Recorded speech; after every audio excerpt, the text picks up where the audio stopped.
Esto, Recording is on. creo bueno. Ahí está, claro. Yo creo que está grabando. Vale, pues. Entonces, sí, no sé, iba a haber como un hueco en esta semana en el seminario y me animé a dar esta semana el seminario porque creo que esta presentación va a dar una buena motivación para de pronto algunos de los miembros del grupo hacia el tema de computación cuántica. Entonces voy a compartir aquí la pantalla. Es una presentación que hice en Zapata, pero la extendí bastante para que sea lo más comprensiva, que abarque, mejor dicho, los temas que se requieren para entenderla en su totalidad. Ah, ¿era Jesús? ¿Era Jesús? Ah, ok. Em, entonces voy a compartir aquí la pantalla.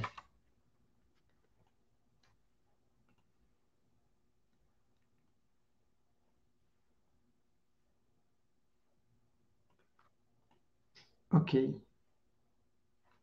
Creo que aquí deberían estar viendo ya la presentación, ¿cierto? Sí, sí. Listo.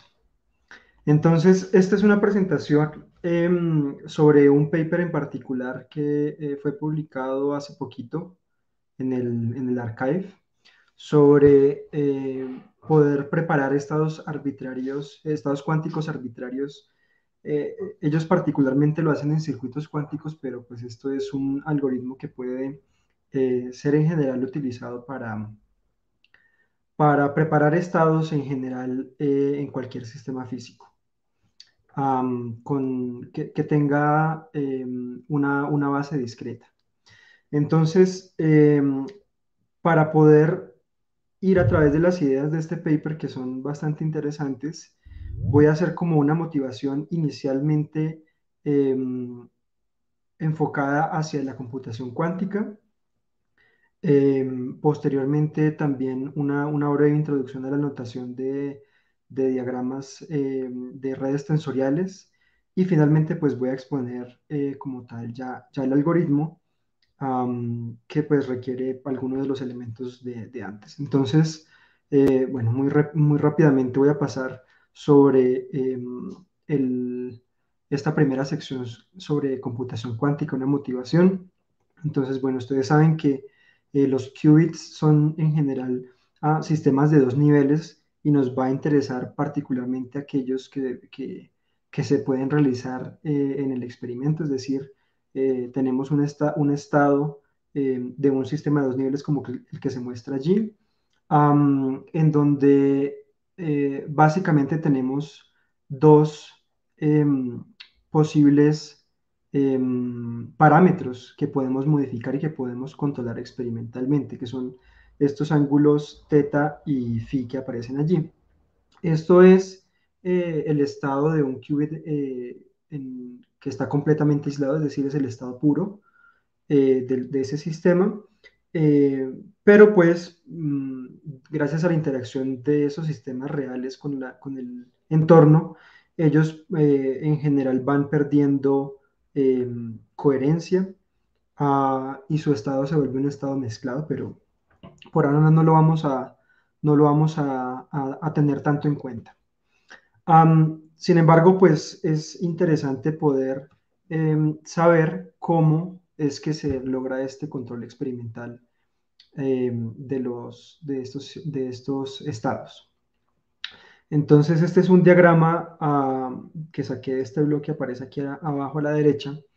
Es un diagrama de un chip de un computador cuántico basado en qubits de spin, en donde básicamente uno en una interfaz entre un metal y un semiconductor logra generar o logra confinar en un wafer muy, muy, muy delgado, logra confinar un gas bidimensional de electrones. Y sobre esos materiales usualmente se suelen depositar unas compuertas eléctricas de tal forma que uno logra, por medio de poner distintos campos eléctricos o poner distintos voltajes sobre esas compuertas, logra generar en ese gas bidimensional regiones que están completamente vacías de electrones. Y uno puede también, por medio de tunear las energías correspondientes a los electrones que pueden entrar en esas regiones vacías, uno puede hacer que electrones que están en un reservorio, pues afuera, digamos, de esa región, pero que siguen estando en el gas bidimensional de electrones, tunelen y entre solamente uno de esos electrones dentro de esas regiones, y pues así se construyen los puntos cuánticos eléctricos. Y en particular, pues si uno logra control del spin de ese electrón que está confinado, aislado del resto, pues tiene un qubit controlable completamente. Entonces, esto es solamente para la creación del qubit físicamente. Sin embargo, experimentalmente se suelen poner sobre estos chips algunos magnetos que uno puede controlar, sí, que uno puede controlar los campos magnéticos que estos generan. Y básicamente uno lo que puede hacer es, ya sea con campos eléctricos, aquí ven en esta imagen de la izquierda, ven un montón de amarillo y unos cositos verdecitos y unos palitos como de color blanco. Esos palitos son las compuertas eléctricas. Debajo de eso está el gas bidimensional de electrones. Y uno puede enviar algunos pulsos de microondas, por ejemplo, ahí lo señalan en la compuerta número 8, la compuerta eléctrica número 8, que pueden enviar pulsos eléctricos, y también pueden utilizar los micromagnetos para generar algunos campos externos magnéticos variables y tener control además sobre eso. Entonces, cuando uno somete un sistema a dos niveles a un campo eléctrico o magnético externo que varía en el tiempo, básicamente uno puede modelar eso como someter al sistema de dos niveles a una evolución temporal, donde los parámetros de la evolución temporal tienen que ver con las distintas frecuencias y las distintas magnitudes de los campos electromagnéticos externos. Y con esto puede lograr uno un control de esos ángulos que les mostraba en un par de diapositivas anteriores. En particular, si quieren revisar, pues hay muchísimas formas de aplicar distintos tipos de campos magnéticos para aplicar distintos tipos de compuertas cuánticas. Um, pero particularmente este review de la revista china de física está bastante interesante. Y pues aquí esta imagen de la derecha únicamente va a mostrar también la dificultad que existe actualmente para poder escalar ese tipo de sistemas. Y es debido a que se necesitan cables con un ancho de banda bastante grande, y usualmente físicamente esos cables son también muy grandes. Entonces, realmente el poder construir muchos qubits en un solo chip no es, o sea, el problema no es construir las compuertas eléctricas para definir los qubits, sino que usualmente es la electrónica que se necesita, es conectar la electrónica que se necesita para controlar los campos eléctricos y magnéticos que están sobre ese chip. Entonces, obviamente, pues hay muchísimos desafíos, tanto teóricos como experimentales. Y de hecho, pues para algunos de pronto de los miembros del grupo que a veces mencionamos en algunos seminarios, que algunas de las aplicaciones de las cosas que hacemos tienen que ver con computación cuántica, pues realmente aquí se dan cuenta que absolutamente todo lo que hacemos realmente sí tiene esa aplicación. Entonces, eso es como una motivación a la conexión mucho más práctica de la computación cuántica con lo que nosotros hacemos, que es un poco más fundamental, pero como que el llamado de este par de diapositivas es hacia que pues, lo que estamos haciendo pues tiene un impacto y que se puede relacionar muy directamente con todos estos elementos de computación cuántica. Entonces, bueno, pasemos a la aplicación ahora de compuertas cuánticas sobre un solo qubit. Entonces, lo que uno tiene es que un estado de estos, psi, que es arbitrario, que tiene cualquier ángulo θ y cualquier ángulo phi, puede ser visto de manera efectiva como si uno estuviera aplicando un operador unitario independiente del tiempo sobre el estado cero. Obviamente, en la realidad esto depende del tiempo y también, por ejemplo, hay unos pulsos de microondas que se envían para preparar o para realizar ciertas compuertas y dependiendo de la duración de estos pulsos se tiene una compuerta u otra compuerta. Compuertas es simplemente una matriz unitaria fija que le permite a uno hacer una transformación del estado. Entonces aquí lo que tenemos es esta U que inicialmente la podemos ver como independiente del tiempo, pero pues que resulta obviamente de un control dinámico del qubit físico, pero lógicamente lo podemos ver simplemente como una matriz unitaria independiente del tiempo.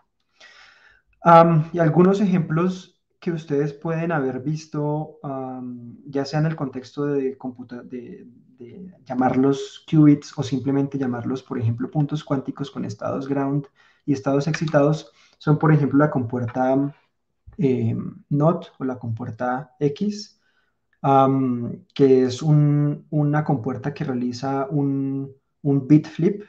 Entonces pasa del estado 0 al estado 1 y el estado 1 lo pasa al estado 0. Así como otras compuertas, como por ejemplo la compuerta de Hadamard, que tiene esta otra representación, que pasa el estado 0 al estado de superposición, a la suma con probabilidad igual del estado 0 y 1, y el otro estado que es el estado de la resta, es decir, 0 menos 1 sobre raíz cuadrada de 2, cuando se aplica sobre el estado 1. Entonces esta es otra de las compuertas, pues obviamente hay infinitas compuertas que uno puede tener de un solo qubit. Y pues su realización realmente es bastante complicada por el tema de que hay que diseñar un campo eléctrico magnético externo cuya evolución temporal, o sea, al ponerlo a interactuar con el qubit, la evolución temporal del qubit tenga los efectos deseados. Entonces, diseñarlas físicamente es un poco complicado. No son tan complicadas de diseñar las compuertas de 2 qubits, porque básicamente lo que uno quiere cuando aplica una compuerta de 2 qubits es alguna manera controlada de poder entrelazar los qubits. Y el entrelazamiento, pues se logra simplemente poniendo a interactuar 2 qubits. Es decir, pues sí, que dinámicamente interactúen e inevitablemente los grados de libertad se van a entrelazar. ¿Pasó? Ah, bueno, alguien creo que abrió el micrófono, pero no iba a decir nada. Entonces, Claro, pero ¿será que podemos ir haciendo preguntas a medida que vas avanzando? Yo creo que es sí, importante porque claro. después se nos olvidan, ¿no? Sí, está bien. Vladimir, en un detalle técnico, estos campos magnéticos que se utilizan para este tipo de, de montajes experimentales para control, ¿son de qué orden?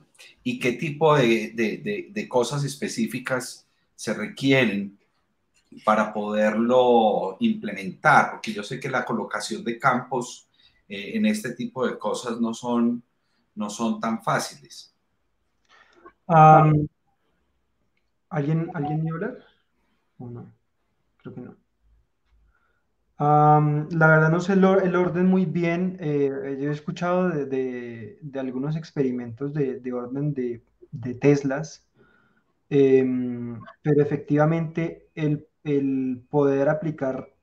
am, el poder aplicar campos magnéticos, sobre todo sobre estos sistemas, es bastante complicado. Sin embargo, en el último año, tal vez el año pasado o 2 años, sí he visto que han podido crear dispositivos con micromagnetos para poder generar campos pues de muchísima intensidad, am, aplicados a regiones muy pequeñas. Entonces, creo que el control por medios magnéticos también está mejorando bastante. Am, pero por lo general, o sea, creo que previamente a eso, generar esos campos magnéticos realmente requiere aparatos gigantescos para generar esos campos magnéticos y además para, por ejemplo, poder, no sé, girarlos o acomodarlos realmente es todo un problema en el experimento, pues porque hay que mover un aparato gigante. No sé algún otro detalle que me... El otro asunto es, estos experimentos son de baja temperatura, ¿no? Sí. Ujú. Ah, bueno, sí, porque una de las cosas esenciales es entender que también esas aplicaciones, cuando son digamos, este tipo de sistemas, requieren de montajes específicos también a nivel térmico. Ujú. Sí, entonces, por ejemplo, para qubits de spin usualmente se requieren temperaturas como de 10 milikelvins para abajo. Entonces, bueno, esa es otra cuestión y es que uno tiene como un presupuesto de la potencia que puede meterle al sistema porque lo puede calentar. Entonces, no puede uno arbitrariamente generar cualquier tipo de campos o con cualquier duración porque pues puede calentar los materiales. Pero, Vladimir, Sí. ¿por qué es evidente que estos tienen que ser fríos? Si estos...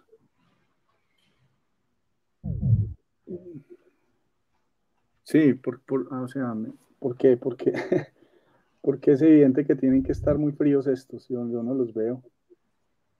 Am, Tiene que ver con el acoplamiento que hay entre lo que pasa es que como aquí, o sea, el electrón está en un área completamente libre de estos electrones libres, pero pues está metido en un material, es decir, está metido en un cristal, pero ese cristal pues tiene imperfecciones, tiene la temperatura pues lo hace vibrar ese material, particularmente alrededor de esas imperfecciones. Y, y entonces eso hace que bueno, el único grado de libertad que se está teniendo en cuenta aquí, que es el spin del electrón, se acople con grados de libertad de esa red cristalina. Entonces Ok, eso induce de coherencia. ok. Pero es por eso. Y usualmente en qubits semiconductores se requieren esas temperaturas bajas. Um, pues caso contrario a los superconductores de alta temperatura, ¿no? Pero, pero yo creo que nunca he visto algún trabajo de qubits de spin con temperaturas altas, por esa razón. Am, entonces, pues esta es una de las posibles plataformas para la realización de qubits. Hay otras plataformas que funcionan, por ejemplo, a temperatura ambiente, que son, am, por ejemplo, con fotones. Allí hay otro tipo distinto de desafíos, pero por lo menos los qubits de spin hoy en día son los más prometedores, a pesar de que la mayoría de computadores cuánticos están hechos y muchas de las empresas están haciendo qubits, están haciendo eh, chips superconductores. Los qubits de spin son los únicos que hasta ahora, y eso fue hace 2, 3 semanas tal vez, am, han demostrado eh, quantum error correction. Entonces, la fidelidad y la fidelidad de preparación y de aplicación de muchas compuertas es suficientemente alta que se pueden aplicar protocolos de corrección de errores, como en los computadores clásicos. ¿Y para cuántos qubits? Lo han hecho para 3, por ese inconveniente de poderlos escalar. Pero en cuanto a calidad, hasta ahora son los mejores, pero el problema es escalarlos. Listo. Entonces,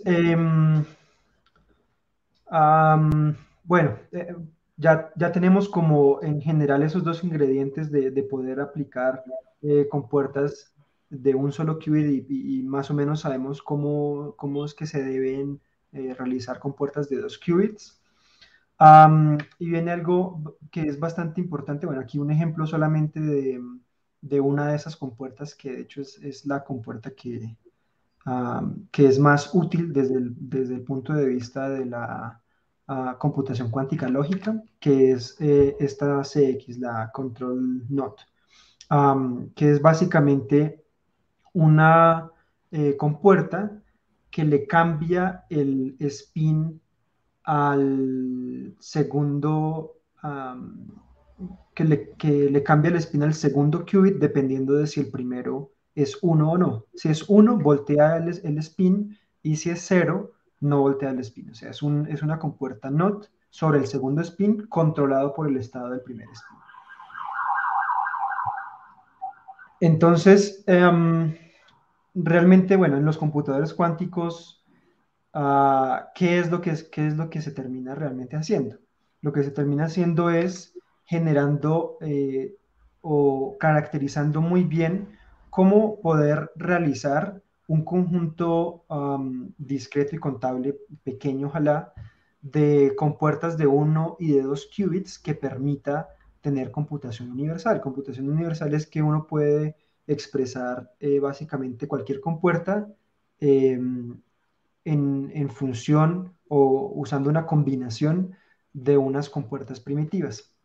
Entonces, ocurre que esta universalidad se alcanza realmente con únicamente 4 compuertas, que son 3 compuertas de un qubit y una compuerta de 2 qubits.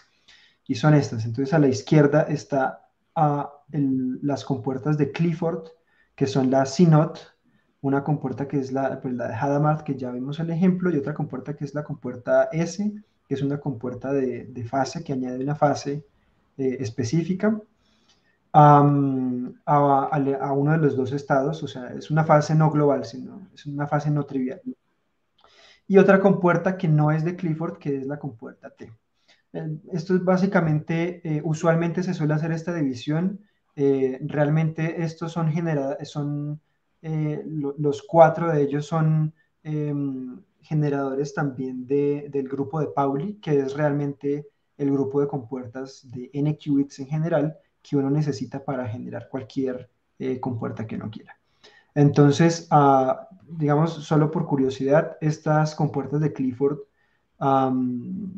son muy mencionadas en la literatura, y es por un teorema básicamente que garantiza la simulación eficiente en computadores clásicos de las compuertas de Clifford. Entonces, realmente es más que todo por eso. Y para ver algunas de las aplicaciones, bueno, una de las aplicaciones, tiene muchísimas aplicaciones la computación cuántica, pero entonces podemos ver rápidamente una que es la clasificación de datos. Aquí la idea es que les estoy mostrando pues, un circuito cuántico que tiene 3 qubits. Cada uno de ellos como que se representa por una línea y se lee siempre de izquierda a derecha. Y a esos 3 qubits va a venir a actuar sobre esos 3 qubits. Por ejemplo, tenemos un problema de clasificación y es que queremos codificar en uno de esos qubits la altura de una persona, en otro de esos qubits queremos codificar el peso de esa persona y en el último qubit queremos codificar el sexo, si es hombre o mujer. Y podemos aplicar, pues, esto es solamente, no le pongan cuidado como al trasfondo de esto, simplemente es como para ilustrar cómo se vería un circuito cuántico. Entonces, esta primera caja es una compuerta de 3 qubits, que es básicamente una matriz unitaria, que la labor de esa matriz unitaria para este algoritmo en particular es codificar un conjunto de datos en un estado cuántico específico. Y esta otra compuerta que actúa ahora solamente sobre 2 qubits, tiene estos, digamos, está señalada con esta estrellita. Esta es una compuerta unitaria que codifica un nuevo punto que quiero clasificar, es decir, una parejita de altura y peso, para poder clasificar, para poder prepararla en un estado cuántico. Y al final, en la última capa bien a la derecha, lo que se hace es medir los 3 qubits.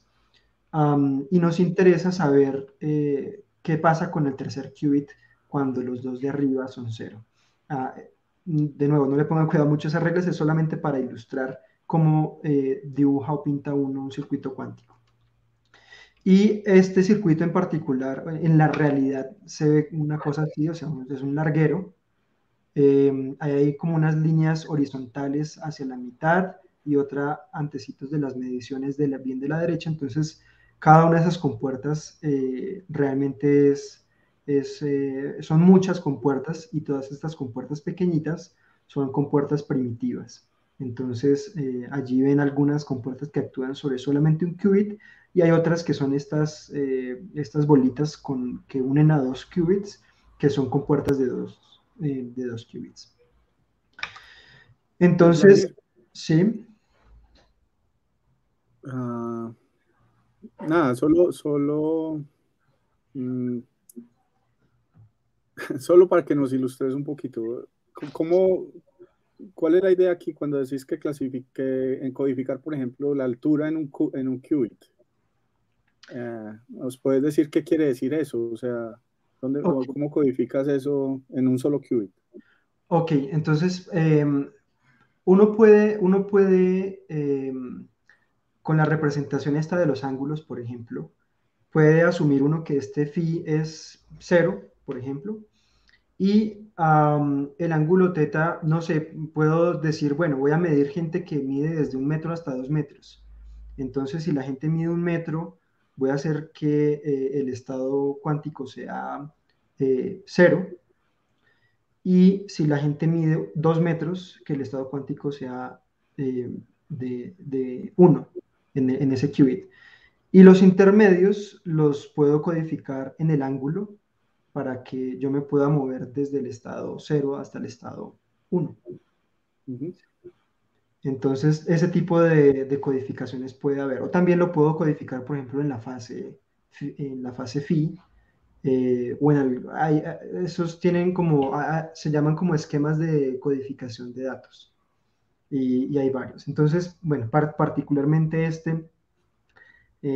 probablemente en un par de meses habrá otro seminario sobre este algoritmo en particular, que este es un paper que estamos sacando próximamente. Pero bueno, lo importante de mostrarles esta aplicación precisa es que en esta y en muchísimas otras aplicaciones es muy importante poder preparar un estado arbitrario. Entonces, este realmente es un problema central en la computación cuántica. Hay una pregunta de alguien que no sé quién es, si es Jesús o es Camila. Soy yo. Sí, Ah, adelante. Camilita. No, no pude cambiarle el nombre, lo siento, lo intenté, le piché todos los botones posibles.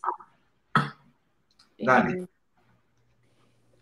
mm, Vladimir, una pregunta de la anterior diapositiva, ¿cuál es como la ventaja, digamos, como de estas compuertas lógicas a las compuertas lógicas tradicionales?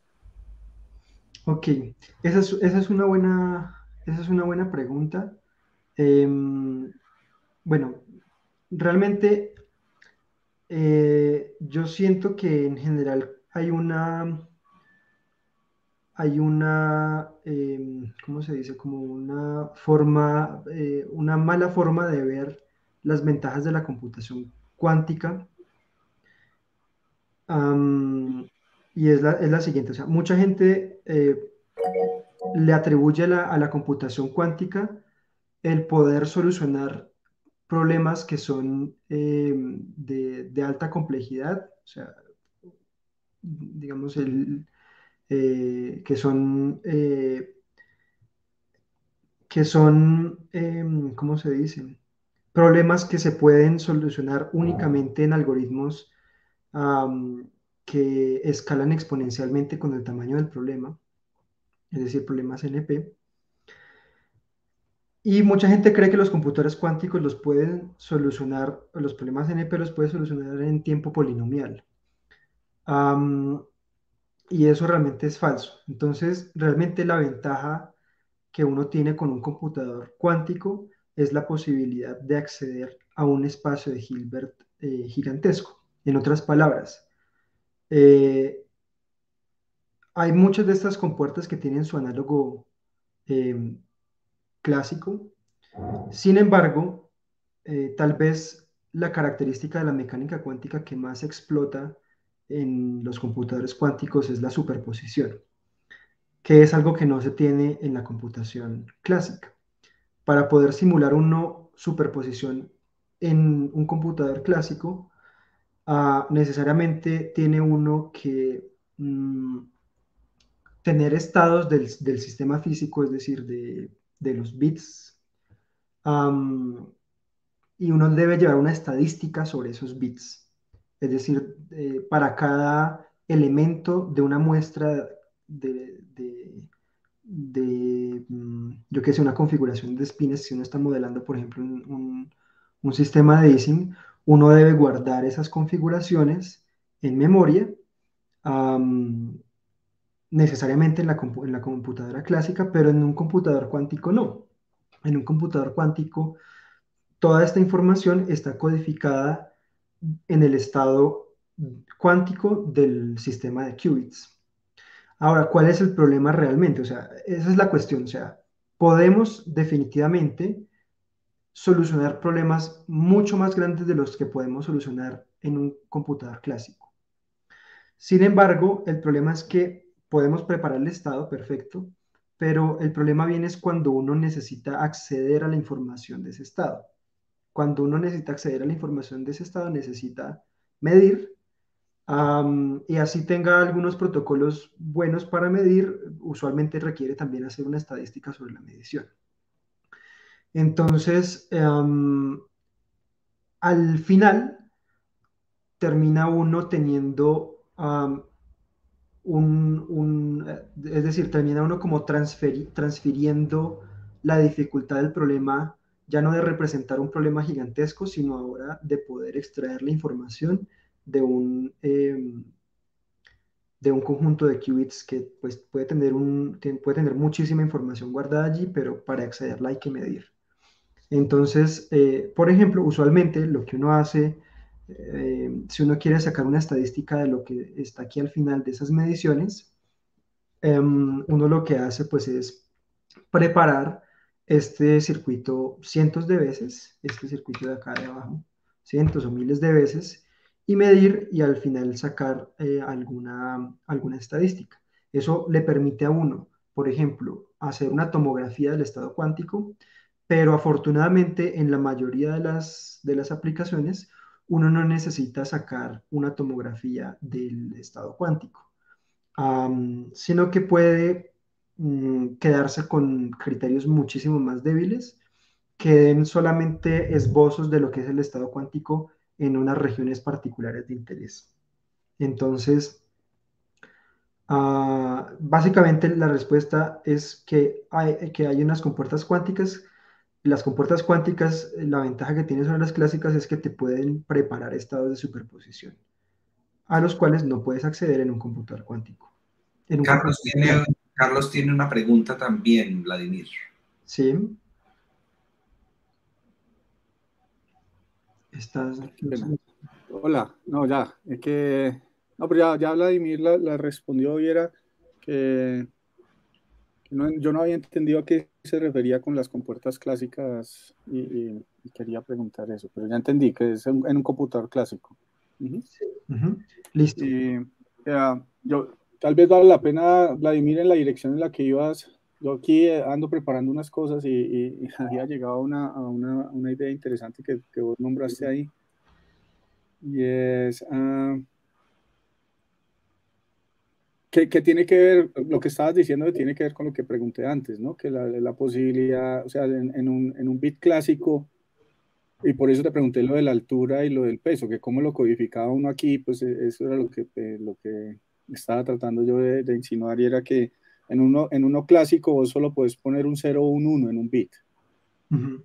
En cambio aquí, pues vos explicaste muy bien, uno puede poner gente que mida 1 metro, otras que midan 2 y todas las posibles medidas de altura en la mitad.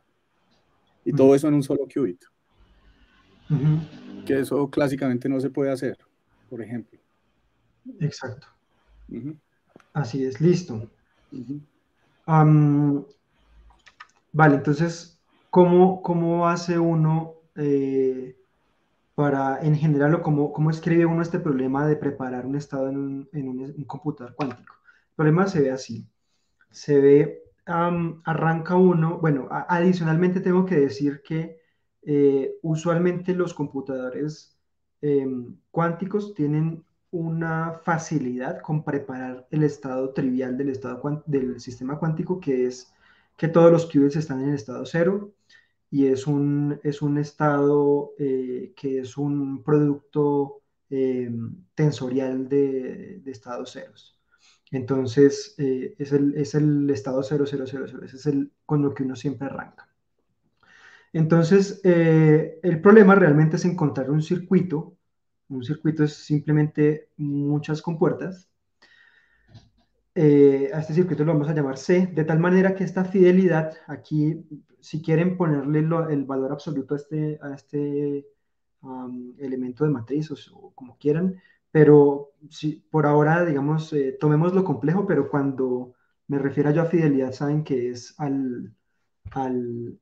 o sea, cuando hable yo de fidelidad física es al valor absoluto de esta cantidad que está ahí, que es coger este circuito, aplicárselo al estado cero y proyectarlo sobre el estado psi, que ese estado psi es un estado conocido clásicamente, pero que lo queremos poner en el computador cuántico.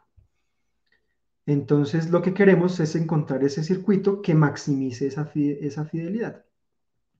Y adicionalmente, queremos una restricción, y es que el circuito cuántico tiene que ser lo menos profundo posible. Y esto es porque cuando uno aplica una compuerta cuántica, pues uno se gasta un tiempo aplicando esa compuerta cuántica. Y además, aplicar una compuerta cuántica implica poner al qubit a interactuar con cosas externas, ya sea con otros qubits o con un campo externo. Y usualmente estos procesos son imperfectos, entonces uno pierde realmente eh, pues, información sobre el sistema, y debido a esa pérdida de información se ve como un entrelazamiento básicamente del grado de libertad que es el spin con grados de libertad de cosas que están afuera del punto cuántico. Entonces esto lo que genera pues es una decoherencia de que realmente el estado cuántico ya no es más un estado puro del sistema, sino que se vuelve un estado mezclado, entonces eh, se empieza a meter básicamente ruido clásico al sistema. Carlos, adelante. Ah, qué pena con ustedes. Pues yo estoy muy contento de estar en la charla. Hacía rato no estaba en una charla y este año es la primera. Y pues entonces te hago preguntas. Vladimir, cuando dices que el estado sí es conocido clásicamente, ¿eso qué quiere decir? Eso quiere decir que tú tienes varias opciones. Puedes saber la función de onda, o sea, los elementos, cada uno de los elementos de esa función de onda, porque los calculaste de alguna manera, o tienes una manera funcional de saberlos. No sé, por ejemplo, eh, yo que sé, que quieras preparar un estado que es con amplitudes de probabilidad que sean, por ejemplo, en el estado 0,0000, que tengas amplitud de probabilidad no normalizada 1. En el 0,0001, que tengas 1, 0,0000. O sea, conocer los 12 coeficientes, digamos. Exacto. Conocerlos ya sea explícitamente o de forma funcional. Es decir, que tú tengas una función De acuerdo. fácil de calcular. O sea, Pero, no es explícita la... pero, ¿por qué quiere decir eso clásico? Es lo que no entiendo. Porque tienes, es decir, básicamente es un estado que tú lo puedes guardar en el computador. En el computador. Pero hace referencia a que la matriz que lo está produciendo es una matriz máximamente mezclada, densidad. No, este es un estado puro. Este es un estado puro. Sí, tal vez. Es simplemente, okay, es simplemente tener el vector de los 12 coeficientes. Sí, más bien no voy a meter esa palabra porque creo que no es correcto. Sí, porque estás pensando de todas maneras en una superposición que es cuántica, ¿no? Así es, así es. Listo. Entonces... Un detalle experimental que siempre llama la atención, ¿no? Pareciera una tontería, pero me gustaría que nos contaras cómo modifica uno el vacío experimentalmente, ¿no? O sea, tú lo estás poniendo aquí, pones una columna de vacíos, ¿cierto? Y le aplicas la operación. Experimentalmente, ¿cómo entiendo eso? Pues tienes que meterle energía al sistema. O sea, el estado 0 y 1 nacen porque tú tienes un campo magnético externo, puede ser uniforme, y nace por el, ¿cómo se llama? El desdoblamiento de Zeeman. Zeeman. Pero entonces eso quiere decir que uno de los estados lo estás etiquetando como tu estado 0. Exacto, y usualmente se utiliza el de más baja energía, no el de más alta energía, porque de todas maneras, cuando es mucho más fácil que el sistema quede robustamente en el estado de más baja energía, pues porque lo natural es que se escape la energía. Ok, o sea que en este sistema, digamos, la preparación general del estado de inicio la haces colocando un campo magnético y seleccionando los estados. Así es, así es. Ok. Y sí, sí, listo. Bueno, entonces... Esperen, voy yo. Cierto, ok. Yo tengo dos preguntitas. Una, la primera es, tú decías que el estado 00 es como lo más fácil de colocar inicialmente. Eso es por lo que decías, ¿no? De que se toma el estado típicamente más baja energía, ¿sí? Sí, pero sobre todo, bueno, por lo menos yo no sé cómo es en los otros tipos de sistemas, pero por lo menos en el de qubits de spin, usualmente uno lo que hace es que tiene esas zonas donde va a meter el punto cuántico completamente vacías y uno se asegura, es decir, hace un tuning del campo magnético externo para que los dos niveles de Zeeman, mejor dicho, uno tiene como aquí afuera en el reservorio, tiene uno electrones que tienen spin para arriba y para abajo con respecto a ese campo Ujú. externo, ¿cierto? Pero gracias a que ellos están interactuando fuertemente entre ellos, entre esos electrones, esas diferencias de Zeeman son despreciables. Entonces, prácticamente que todos esos electrones que están afuera tienen la misma energía, o casi, pero o sea, lo puede ver como una sola energía. Toda esa gente está con la misma energía. Y uno tiene aquí dos niveles y uno puede tunear, ya sea, no sé, con las compuertas eléctricas puede uno tunear el, em, el potencial químico para que la energía de afuera del reservorio quede justo en la mitad de las dos. De tal manera que lo único que puede ocurrir es que el electrón tunela al nivel de abajo y el nivel de abajo siempre tiene el spin para abajo. Ya entiendo. Entonces, así se asegura uno. Entonces, simplemente del reservorio jala uno electrones hacia los huecos donde quiere poner los puntos cuánticos y ya con eso preparó el estado 0000. Yo supongo que en fotones debe ser más sencillo porque uno tiene pues control completo de, por ejemplo, de la polarización. Ujú. No sé, por ejemplo, los superconductores, la verdad no sé, debe ser sencillo también, pero la verdad Ok. no sé. Y lo otro que me genera es esa definición de fidelidad me suena es como más a reversibilidad. Ahí es que no sé cómo vas a plantear la pregunta, pero o sea, en teoría, yo sí podría construir un circuito que me lleve del phi al sí con CDAGA. Sí, o sea, uno puede pensar cero y C daga, ¿eso qué es? Pues ese es el complejo conjugado de C aplicado sobre cero, ¿cierto? Entonces, Ujú. C aplicado sobre cero es simplemente otro estado, un estado phi, podemos llamarlo, y la fidelidad entre un estado phi y un estado psi, en este caso la estamos tomando como el overlap. Ujú. Entonces, phi es el bracket entre phi, que es ese estado preparado, y psi, que es el estado que uno conoce. Es que yo no sé si alguna vez creo que hemos hablado de la idea que si yo tengo, por ejemplo, el estado sí, puedo, o sea, construir una compuerta, o sea, en teoría sí, porque parece hacer el SEDAGA, ¿no? Pero en la práctica de que me devuelva cuál fue el estado inicial en el que puse mi circuito. Entonces, Mm, es que bueno, sí, sí, sí. ok, Es un poquito la pregunta. vale.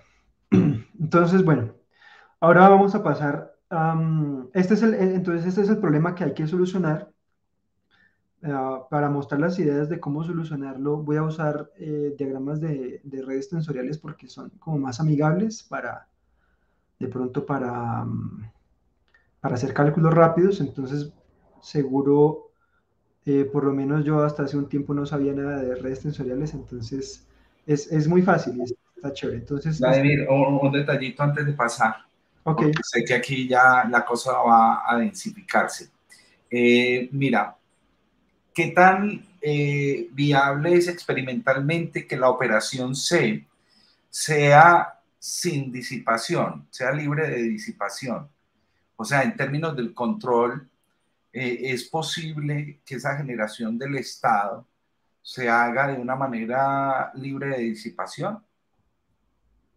no, no, yo creería que no porque Porque mi pregunta es esa, ¿cierto? Es decir, la dispersión que vamos a tener del estado target, ¿cierto?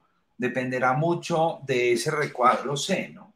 ujú, Es decir, de que me imagino que esto es una aproximación pensando en que el sistema es libre de disipación, pero qué tan robusto es eso cuando en un sistema real yo trato de aplicar operadores que conllevan procesos de disipación.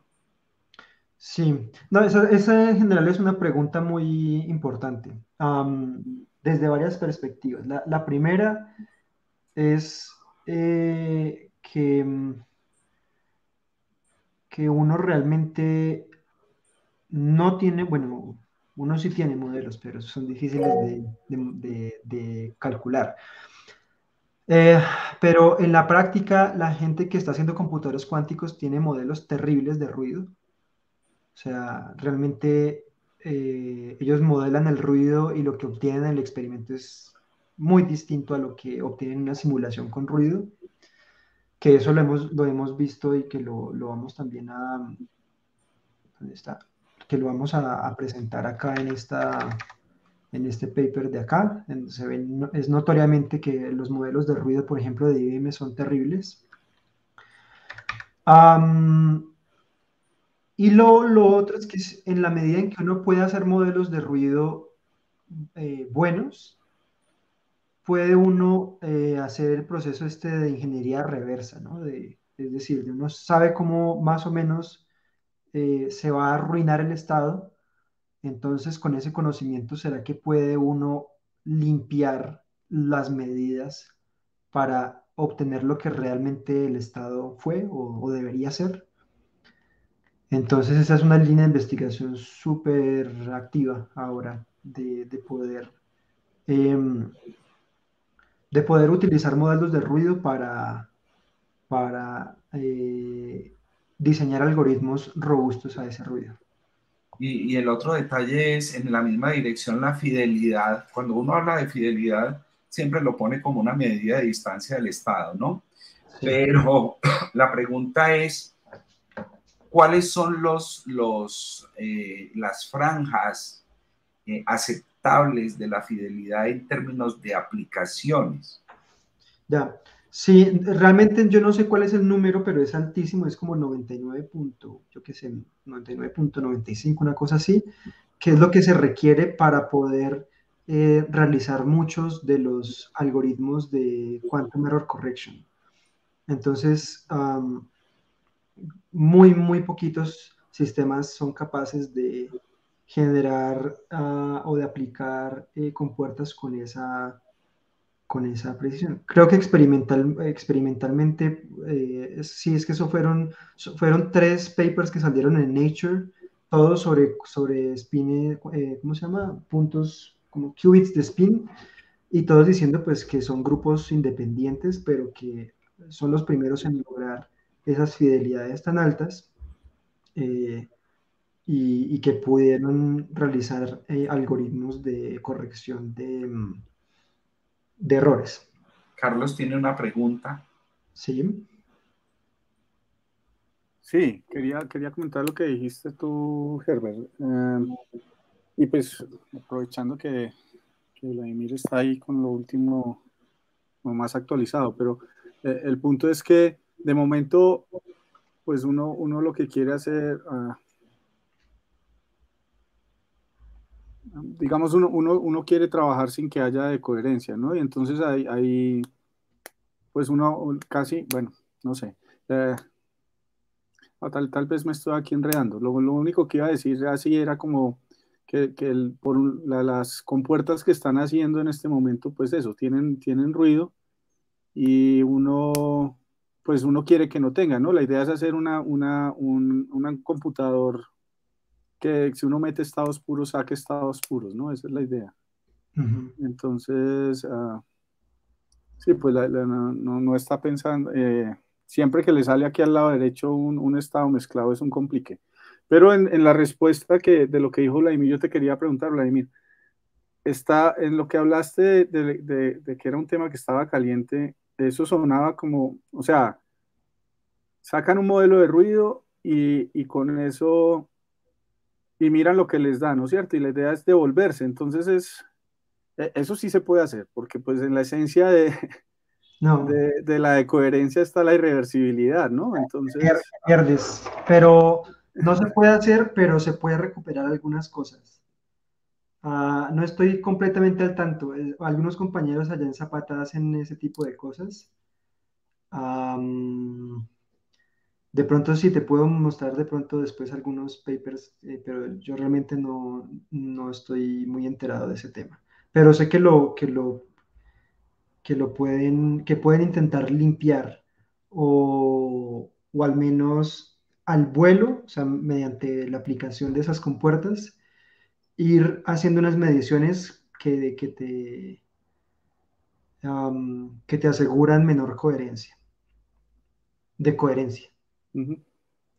Ok, vale. Sí, sí, me gustaría que me pasara esos datos, gracias. Listo. Bueno, entonces vamos ahora sí rápido con notación de redes tensoriales. Entonces, pues bueno, ustedes saben qué es un tensor ya. Entonces, realmente esta idea de hacer dibujos con tensores es una idea que nació, creo que en la física, si no estoy mal, se la inventó Penrose para lidiar con expresiones que tenían tensores con muchos índices y que había que contraer muchos de esos índices. Y bueno, no sé, de pronto en la gente que ha hecho alguna cosa de relatividad o algo así, seguro saben que eso hay un montón de índices y que a veces es muy cansón escribir tanta cosa. Bueno, o en general en la física matemática. Entonces, uno tiene un tensor, un vector, perdón. Un vector pues es un tensor de un índice y lo dibuja uno como una bolita con un palito y ese palito es el índice. Entonces ese palito indica que hay un índice y que adentro de esa bola pues hay un montón de números y por ese palito sale un número dependiendo de cada uno de los índices. Entonces en ese orden de ideas pues una matriz es una bola con dos palitos. Tiene dos índices, uno para especificar la fila y otro para la columna. Y pues así sucesivamente, ¿no? Un tensor de orden 3 tiene ahora tres palitos. Entonces las contracciones de matriz, por ejemplo, se escriben de esta manera. Entonces, si uno multiplica una matriz por un vector, pues está haciendo realmente una suma sobre el índice de las columnas de la matriz y sobre las filas del vector, pues, o sobre las componentes del vector. Y esto se escribe así, entonces la bolita morada. El palito interno es la contracción. Exacto. Entonces, como hay realmente a esa cosa solamente le sale un palo, queda libre un palo, entonces pues eso es un vector. Este tensor es un vector, ¿cierto? Si uno quiere multiplicar dos matrices, pues une uno de los índices y le quedan dos libres. Entonces la multiplicación de dos matrices vuelve a dar otra matriz que tiene dos palos libres. Y entonces con esta cosa, por ejemplo, ¿qué pasaría si uno quisiera hacer la traza de esta matriz AB? ¿Alguien tiene alguna idea de cómo dibujar la traza? Conectar los dos palitos externos. Sí, entonces si uno conecta los dos palitos externos, la traza pues es sumar, pues para una matriz, ¿no? Suma uno los elementos de la diagonal. Entonces la diagonal es sumar todos los que tengan, es contraer un índice un índice con otro índice que tengan exactamente el mismo número. Entonces contraer los dos índices que sobran con ellos mismos. Entonces se ve así. Esa es la traza. Y en general, pues esto es muy útil porque puede uno escribir contracciones que son mucho más complicadas como esta de acá. Entonces, este es un tensor de orden 4 multiplicado por por una matriz, pero solamente hace una contracción de uno de esos palitos. Entonces, el azul tiene 4 palitos y uno conectado con el rojo, que son 2 palitos, que es la matriz. Y también puede uno escribir muy fácilmente, por ejemplo, una estructura como estas que se conoce como un matrix product state, que se utiliza extensivamente en muchos algoritmos. Por ejemplo, uno de ellos es el algoritmo de grupo, ¿cómo es? Density Matrix Renormalization Group. Entonces, pues obviamente escribir sumatorias y toda esa cosa es extremadamente tedioso y además se puede uno equivocar fácilmente con alguno de esos índices. hasta los índices tienen índices, entonces es muy, muy cansón. Entonces es mucho más intuitivo tratarlo así. Ahora vemos cómo se ven algunos estados cuánticos con redes tensoriales. Entonces, por ejemplo, tenemos este estado que es un estado de un conjunto de 5 qubits, que lo puede ver como un, en este caso, esta es una bolita como elíptica, pero que tiene 5 palitos. Cada palito pues es un índice que corre, que es un índice binario, o sea, o es 0 o es 1. Y podemos tener también, por ejemplo, otro tensor de estos que tenga 10 palitos, que pueda representar un hamiltoniano que actúa sobre cada uno de esos 5 qubits. O podemos tener otro distinto que sea otro hamiltoniano, pero que actúe sobre únicamente 2 qubits. Entonces podemos hacer cosas como multiplicar el estado por el hamiltoniano grande y por el hamiltoniano chiquito que actúe, por ejemplo, aquí sobre el primero y el segundo, sobre el segundo y el tercer qubit. Y eso pues es igual simplemente a otro estado cuántico, o sea, estamos como aplicando simplemente algunas contracciones tensoriales para obtener otro tensor, y en este caso ocurre que tenemos este nuevo estado cuántico.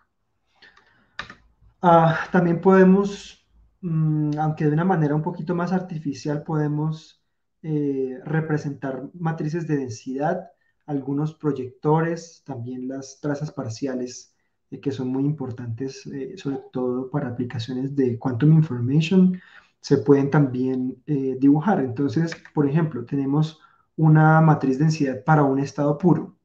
Entonces, la matriz de densidad, pues, eh, tiene el doble de índices, obviamente. Entonces, en este caso lo podemos dibujar de esta manera y lo representamos así separados porque, porque esto realmente no es un tensor completo de 10 palitos, sino que es un producto exterior entre dos tensores de 5 palitos cada uno, ¿sí? Podemos también proyectar un estado sobre, este es un tensor que nos ayudaría, por ejemplo, a proyectar un estado sobre otro estado diferente, ¿sí? Y podemos también conectar, por ejemplo, los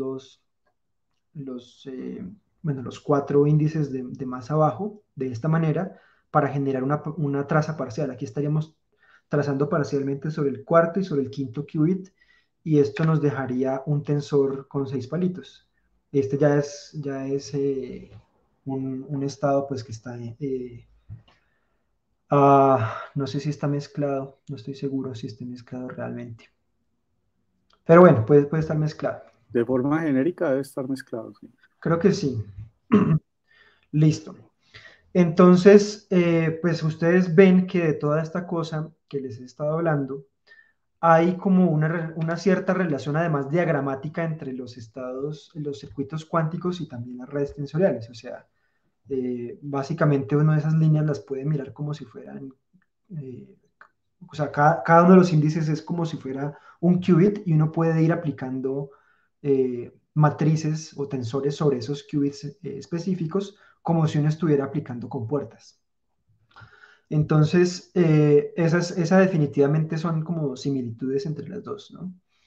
Pero realmente tienen pues significados distintos. A pesar de que se vean igual y que uno los pueda interpretar igual, tienen significados y propósitos distintos. Entonces, los circuitos cuánticos, ellos van a representar la evolución temporal de un sistema. Siempre lo va a leer uno de izquierda a derecha. Y bueno, y sobre todo también que tiene uno de estos diagramas especiales para hacer una medición al final. Mientras que los diagramas de redes tensoriales, pues en general se utilizan es para representar contracciones entre tensores, para evitar escribir tantos índices. Entonces, vamos a utilizar ahorita bastante los diagramas de redes tensoriales para ahorrarnos escribir un montón de cosas. Y además que son muy intuitivos. una palabra, creo, una pregunta, perdón. Qué pena. Vladimir, aquí además se ve, pues yo la primera vez que los veo, está que el circuito de la izquierda, pues uno arranca con un estado normalizado y obviamente por ser unitarios termina con un estado normalizado. Aquí a la derecha no, ¿no? Con los tensores no ocurre eso, que sí prima no necesariamente está normalizado, ¿no? Exacto, exactamente, así es. Así es. Entonces, bueno, y hay un elemento también que vamos a utilizar bastante, bueno, no bastante, pero lo vamos a utilizar, y es una cosa de álgebra lineal, que es esta descomposición de valores singulares, que es algo así como una analogía a la diagonalización. Entonces, aquí cualquier matriz A, esto es una matriz rectangular, siempre va a poder ser descompuesta de esta manera. A es igual a U, que va a ser una matriz ortogonal, sigma, que va a ser una matriz diagonal que tiene los valores singulares, y B daga, que es otra matriz ortogonal. Bueno, sí, ortogonal en general, creo que unitaria para este caso complejo. Entonces, uno puede ver como la acción de una matriz A, siempre la puede ver uno como una rotación del espacio. Después este sigma lo que hace es que va a alargar algunas dimensiones más que otras y después se vuelve a hacer otra rotación. Y en general, bueno, les había dicho sí que para cualquier matriz rectangular U y V son ortogonales, pero también pues en este caso complejos son en general unitarias. Y en notación tensorial uno escribe eso de esta manera, entonces de redes tensoriales. Entonces tiene uno la matriz que tiene dos palitos y ahora tiene tres cuerpos en vez de uno. Y el de la mitad se escribe usualmente como uno de estos rombitos. Y los otros como estos triángulos. Ellos tienen una razón de ser, uno puede escribir como uno se le dé la gana, con bolitas, con triángulos. Ellos tienen una forma particular o sea, esos triángulos están así por algo en particular, pero aquí no nos importa porque nuestras matrices son cuadradas siempre. Vladimir, y cosas, por ejemplo, como el producto exterior que se utilizan en cuántica, aquí cómo se ven. Creo debería ser como esta matriz densidad, ¿no? ¿Dónde estaba? Ups. ¿Dónde estaba? Acá. Como esto. Como estas cosas. Por ejemplo, este es un producto exterior de psi con psi, ¿no? Entonces se ve así, se ve como una cosa disjunta. Pero ya después cuando uno opera y hace mediciones sobre esta cosa, ya coge todo coge todo como cuerpo de un solo diagrama completamente conexo. Ya. Listo. Entonces, bueno, esto era lo que les quería mostrar de esta notación para Singular Value Decomposition. Entonces, ahora sí vamos al algoritmo. Entonces, este es el algoritmo para hacer preparación de estados arbitrarios con circuitos, ojalá poco profundos. Entonces, vamos a considerar que ese circuito C lo vamos a poder escribir como un conjunto de capas.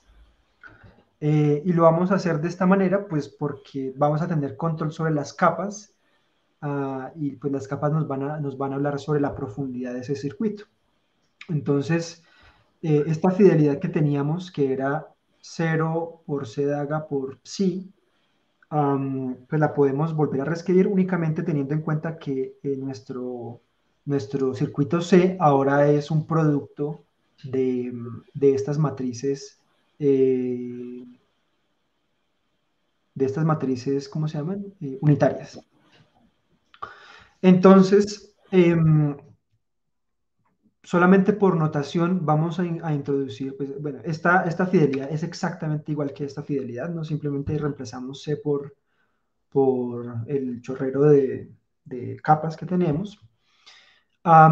Pero entonces vamos a meter esta notación FM que va a ser exactamente igual a F. O sea, FM para cualquier M va a ser exactamente igual a la fidelidad.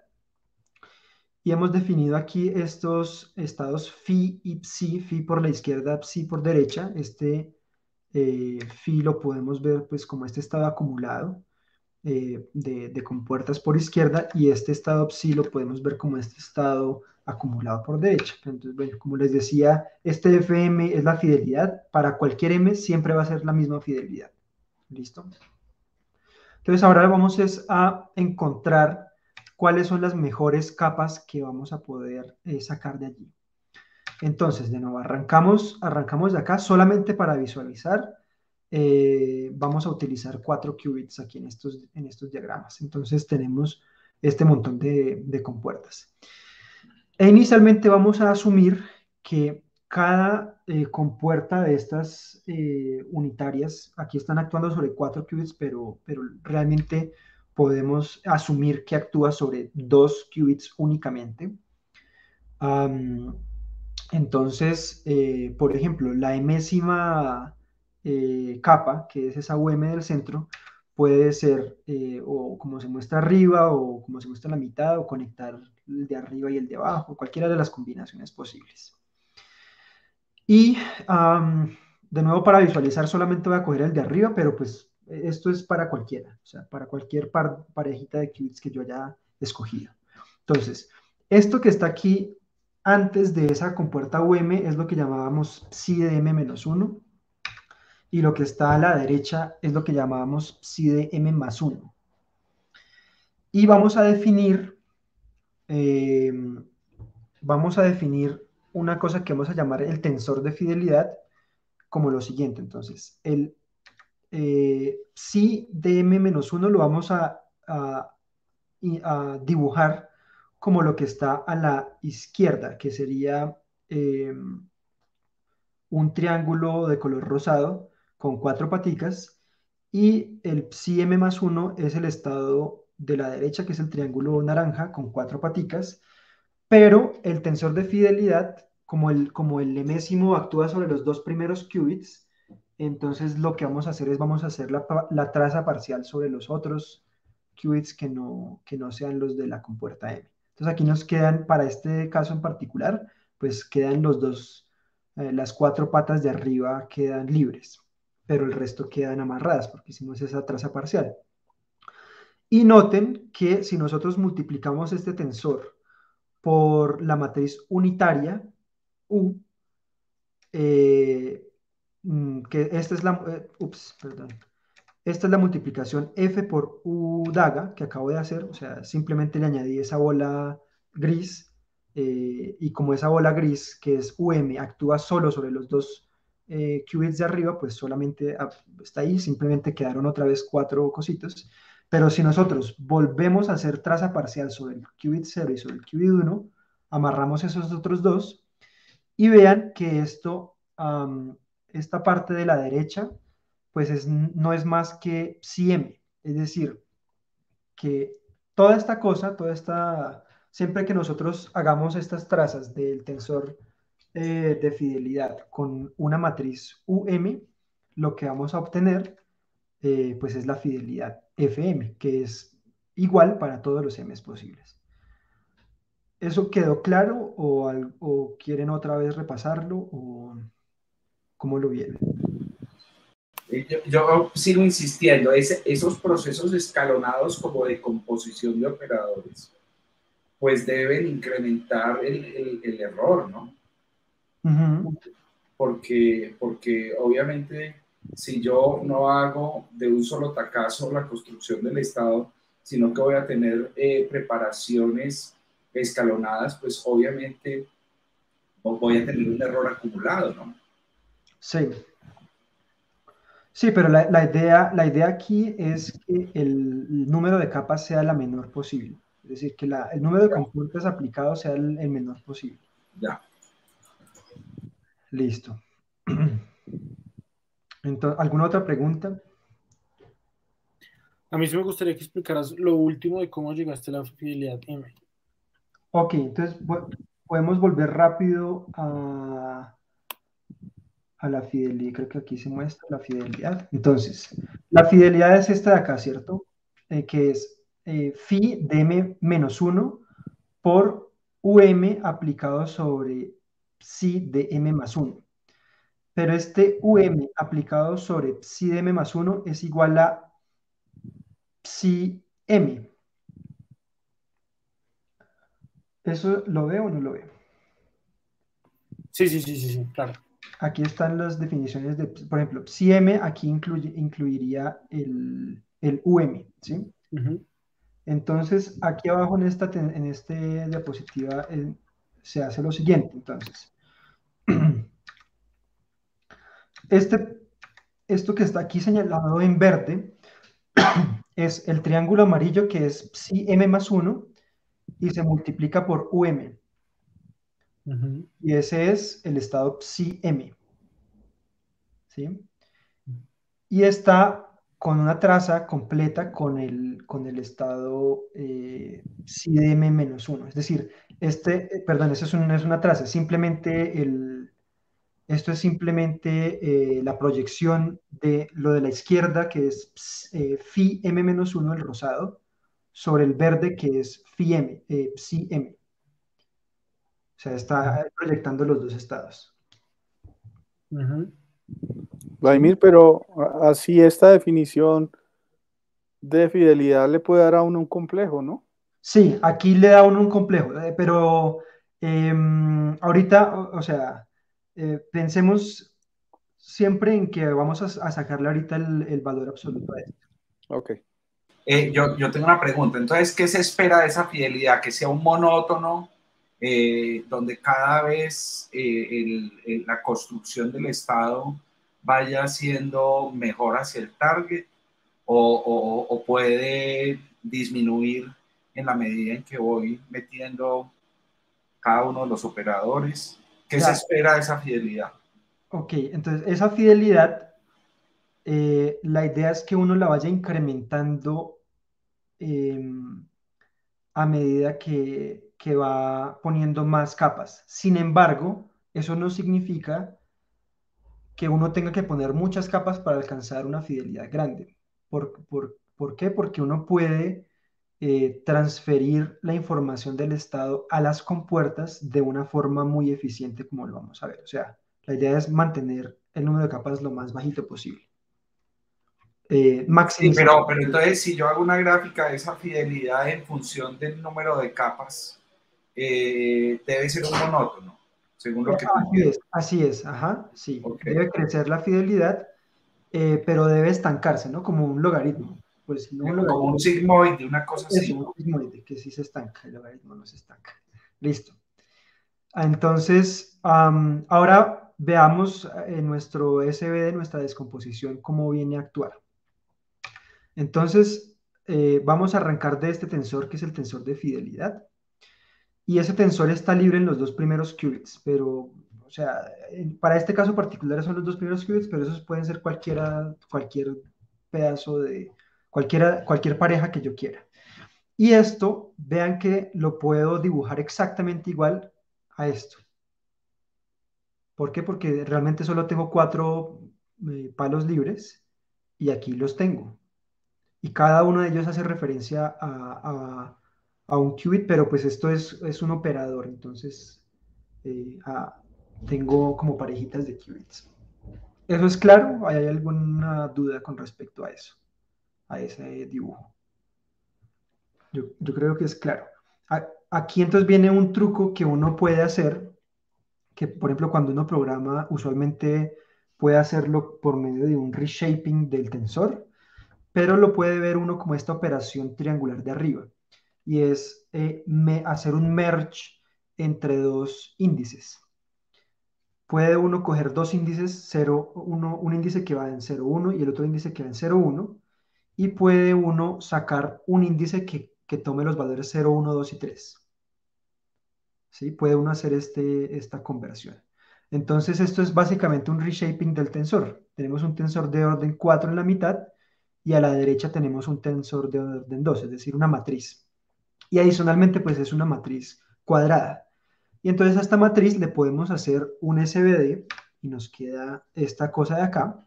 Entonces tenemos X y Y son matrices, como aquí estamos hablando de una parejita de qubits, son dos matrices de 4 por 4 y D es una diagonal con los valores singulares. Entonces, ¿qué pasa? Este es FM, ¿cierto?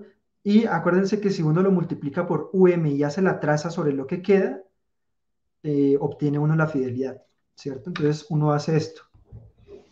Aquí al UM, que es una matriz, es una unitaria que actúa sobre dos qubits también, le hicimos el mismo truco el mismo truquito de poner este triángulo para unir los índices. Entonces, esto es FM, el tensor de fidelidad, multiplicado por UM y hacemos la traza, ¿sí? Y a esta cosa de arriba, que queda aquí en verde, la vamos a llamar Z.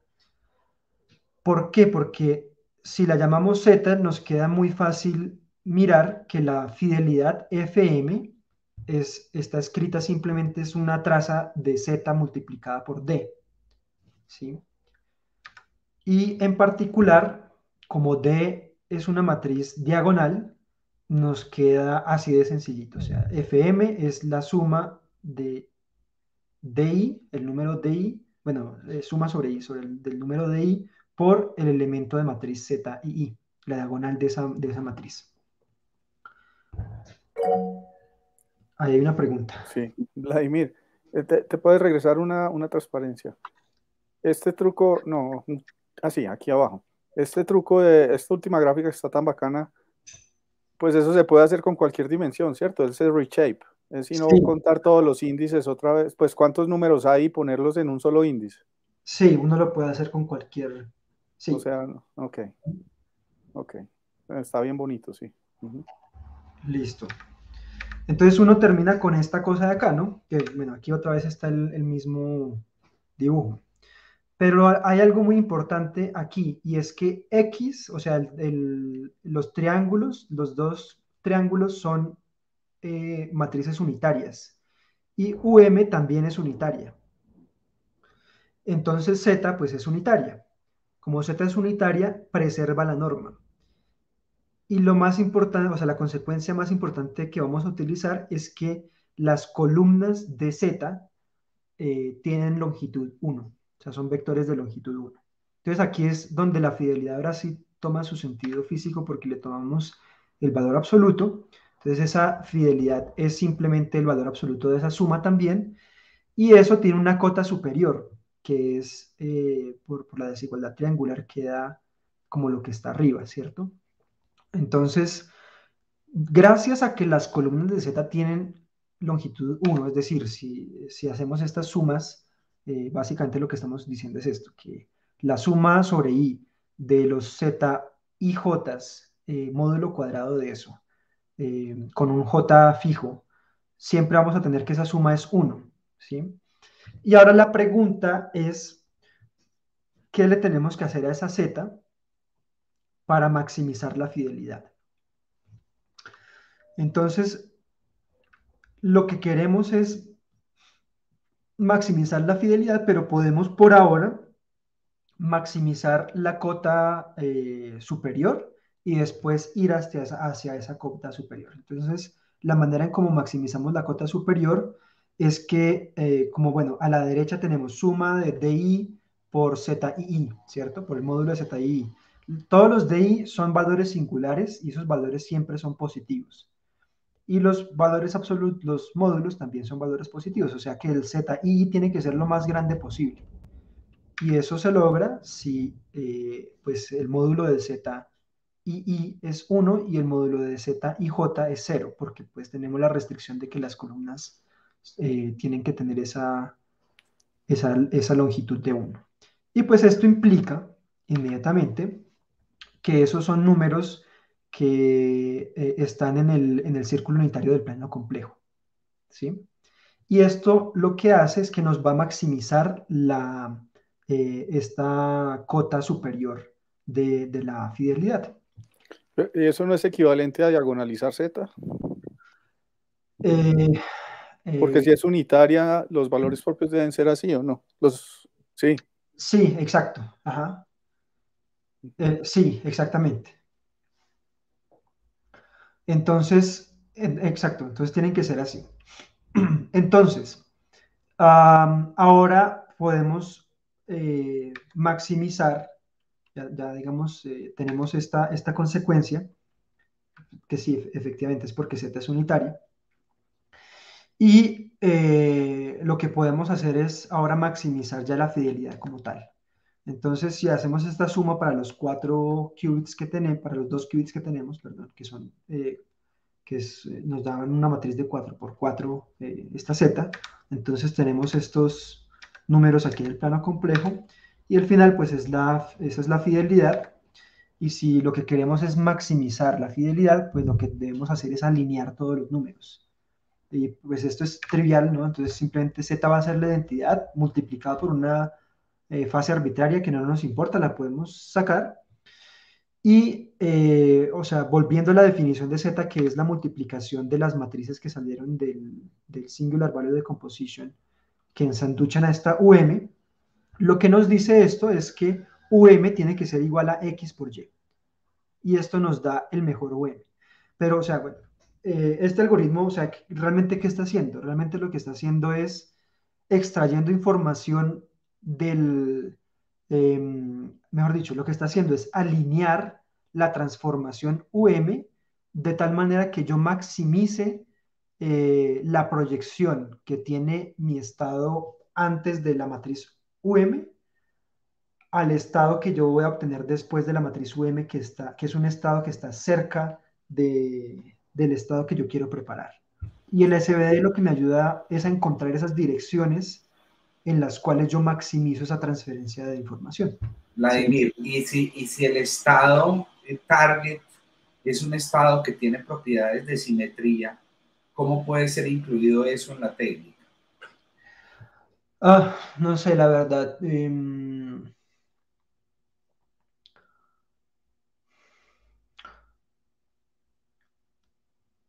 Porque si tiene simetría, yo supongo que pues el circuito también pues tiene esa simetría, ¿no? El circuito, uno le puede amarrar algunos parámetros gracias a esa simetría. Pero prácticamente, la verdad, no sé. Sí, porque me imagino que habría cierta condición tipo ligaduras en la construcción de los procesos por capas, ¿no? Sí, sí, exacto.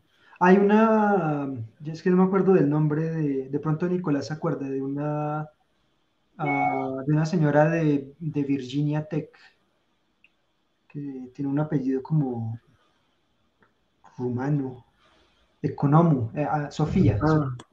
Sofía Economu hace esas cosas, aplica ansatz de estados en circuitos cuánticos que satisfacen simetrías. Pero la verdad no sé más que ese chisme. Entonces, pero se puede hacer. Bueno, ahora miremos rápidamente el algoritmo, que esto ya es muy sencillo porque ya se vio pues toda la base del algoritmo. Entonces simplemente tenemos una cosa que llamamos el paso hacia adelante. Entonces arrancamos con todas las unitarias siendo la identidad. Y al principio pues tenemos el problema de cuáles son las 2 qubits que vamos a seleccionar. Entonces en el paper hacen esto, nosotros seguramente, bueno, aquí tengo una pregunta de alguna cosa que podríamos hacer, pero bueno, realmente en el paper, ¿qué es lo que hacen? En el paper cogen todas las combinaciones de 2 qubits que puedan agarrar y para cada una de ellas hacen lo siguiente. Entonces, primero calculan el tensor de fidelidad, le hacen su descomposición de valores singulares y realmente como el Z, como la fidelidad era la traza de la diagonal por esa matriz Z, y esa matriz Z, todos esos valores de la diagonal, pues es la identidad, o sea, es realmente la traza de la diagonal. Entonces lo que queremos hacer es que esa traza de la diagonal sea máxima. Entonces los 2 qubits que yo voy a seleccionar sea, yo calculo esta cosa para cada parejita de qubits que yo quiera y selecciono aquella pareja para la cual la traza de la matriz D sea máxima. Entonces, supongamos que aquí fue la de abajo, o sea, los últimos 2 qubits. Entonces ya hemos determinado U1, ahora determinamos U2 y llegamos hasta minúscula. Determinamos también cuánto vale y pasamos a mayúscula.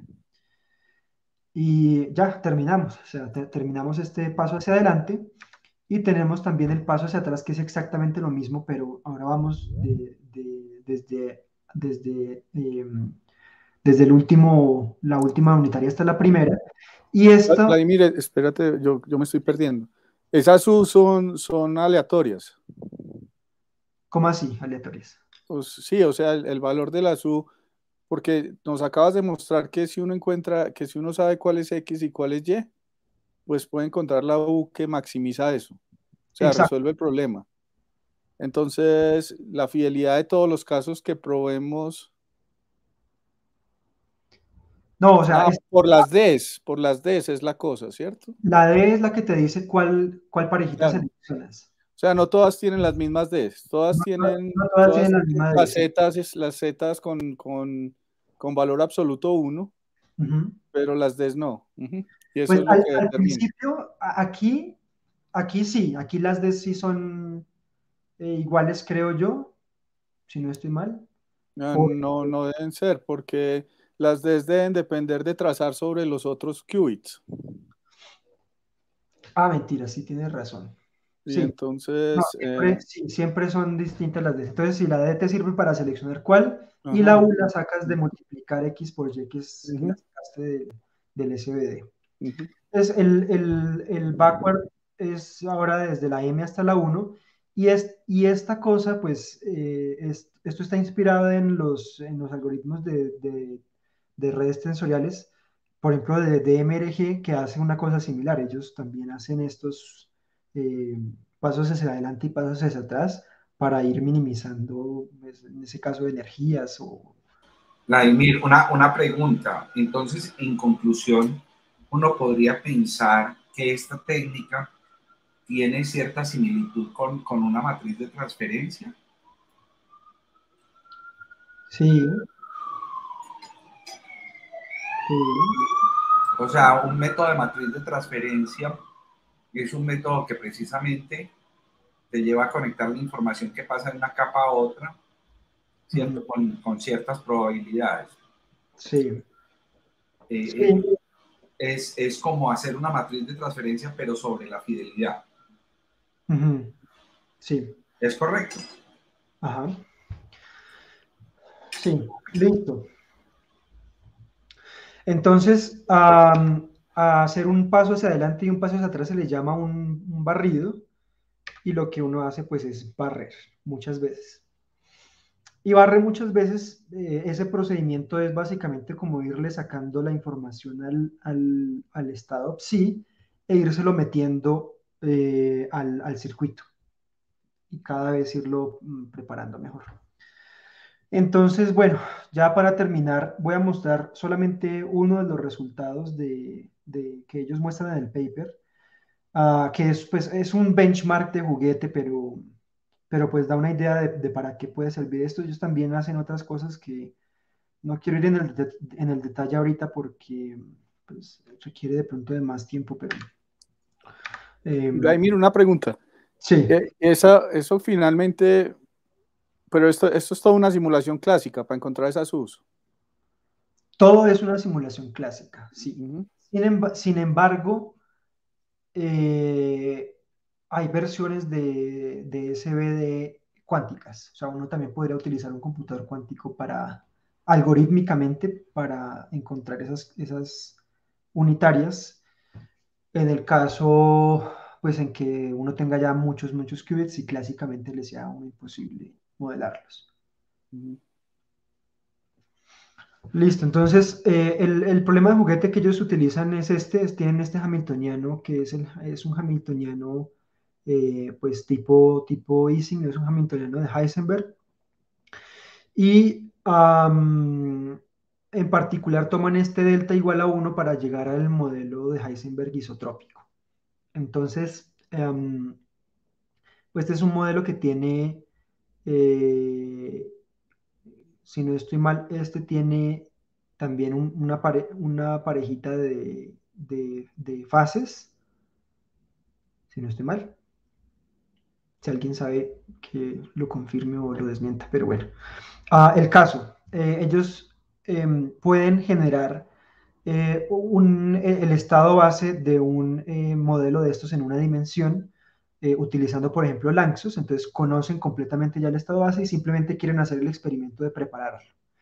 Entonces aquí lo que van a hacer es que van a medir la infidelidad escalada por el tamaño del sistema.